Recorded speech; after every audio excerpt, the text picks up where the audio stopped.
2 Kings chapter 7, New King James Version.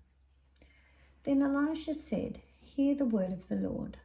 Thus says the Lord, tomorrow about this time a seah of fine flour shall be sold for a shekel, and 2 seahs of barley for a shekel, at the gate of Samaria." So an officer on whose hand the king leaned answered the man of God and said, "Look, if the Lord would make windows in heaven, could this thing be?" And he said, "In fact, you shall see it with your eyes, but you shall not eat of it." Now there were 4 leprous men at the entrance of the gate, and they said to one another, "Why are we sitting here until we die? If we say we will enter the city, the famine is in the city, and we shall die there. And if we sit here, we die also. Now therefore, come, let us surrender to the army of the Syrians. If they keep us alive, we shall live, and if they kill us, we shall only die." And they rose at twilight to go to the camp of the Syrians. And when they had come to the outskirts of the Syrian camp, to their surprise, no one was there. For the Lord had caused the army of the Syrians to hear the noise of chariots and the noise of horses, the noise of a great army. So they said to one another, "Look, the king of Israel has hired against us the kings of the Hittites and the kings of the Egyptians to attack us." Therefore they arose and fled at twilight and left the camp intact, their tents, their horses, and their donkeys, and they fled for their lives.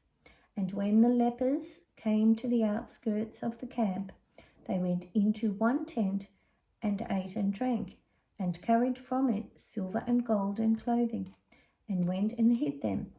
Then they came back and entered another tent and carried some from there also, and went and hid it. Then they said to one another, "We are not doing right. This day is a day of good news, and we remain silent. If we wait until morning light, some punishment will come upon us. Now therefore come, let us go and tell the king's household."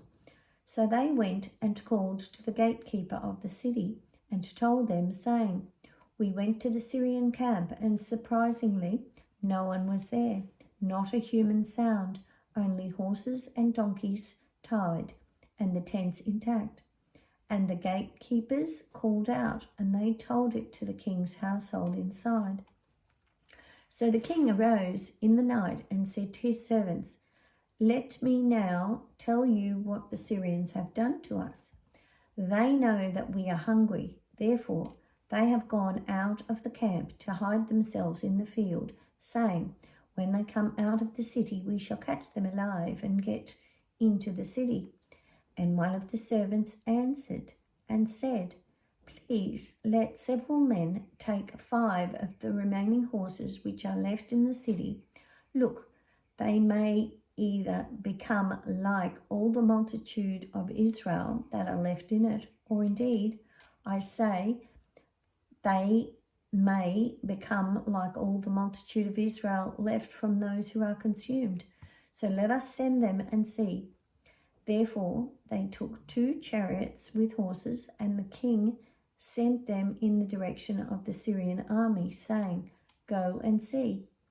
And they went after them to the Jordan, and indeed all the road was full of garments and weapons which the Syrians had thrown away in their haste. So the messengers returned and told the king. Then the people went out and plundered the tents of the Syrians. So a seah of fine flour was sold for a shekel, and 2 seahs of barley for a shekel, according to the word of the Lord. Now the king had appointed the officer on whose hand he leaned to have charge of the gate. But the people trampled him in the gate, and he died, just as the man of God had said, who spoke when the king came down to him. So it happened just as the man of God had spoken to the king, saying, 2 seahs of barley for a shekel, and a seah of fine flour for a shekel, shall be sold tomorrow about this time in the gate of Samaria. Then that officer had answered the man of God and said, Now look, if the Lord would make windows in heaven, could such a thing be? And he had said, In fact, you shall see it with your eyes, but you shall not eat of it. And so it happened to him, for the people trampled him in the gate, and he died.